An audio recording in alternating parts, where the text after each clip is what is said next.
विचारलं तुम्ही कोण आहात तर काय सांगाल?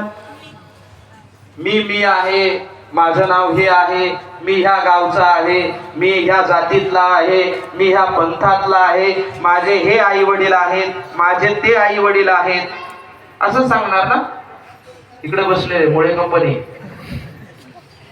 असं सांगणार का? आपल्याला विचारल्यानंतर आपल्याला सहज तेच वाटतंय की हेच सांगितलं पाहिजे. विचारणारा अधिकारी, ज्याला विचारलं तो अधिकारी.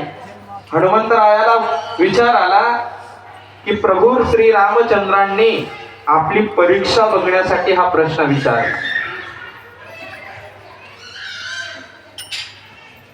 परीक्षा बघण्यासाठी हा प्रश्न विचारलाय. उत्तर देताना सुद्धा तशाच पद्धतीने दिलं पाहिजे. मग हनुमंतरायांनी देवाला प्रतिप्रश्न केला, मी देह रूपाने सांगू, जीव रूपाने सांगू का सर्व व्यापक म्हणून सांगू? तुम्ही म्हणाला असा कसा प्रश्न हा? हनुमंतरायाने सांगितलं, देह रूपाने मी तुमचा दास आहे. काय आहे? दास. जीव रूपाने मी तुमचा अंश आहे आणि व्यापक स्वरूपाने मी म्हणजे तुम्ही आहात आणि तुम्ही म्हणजे मी आहे.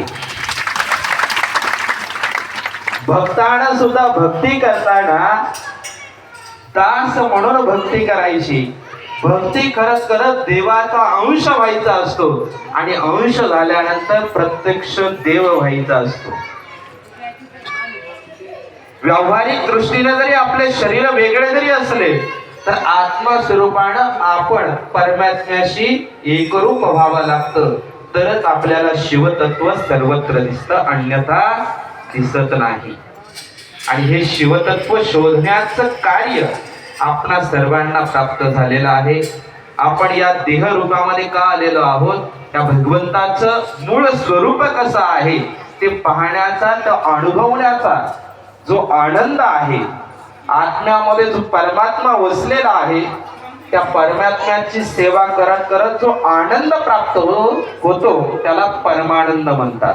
आणि तो परमानंद प्रत्येकाने ओळखण्याचं कार्य प्रत्येक व्यक्तीचं आहे. आणि ते करण्यासाठी मी कोण आहे?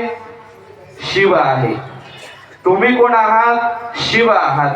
वाजवणारा कोण आहे? शिव आहे. गाणारा कोण आहे? शिव आहे. प्रसाद वाढणारा कोण आहे?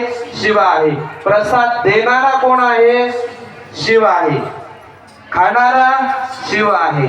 सगळं करणारा कोण आहे? शिव आहे. आपण फक्त दिसायला निमित्त मात्र माणसं आहोत. आपण त्याचीच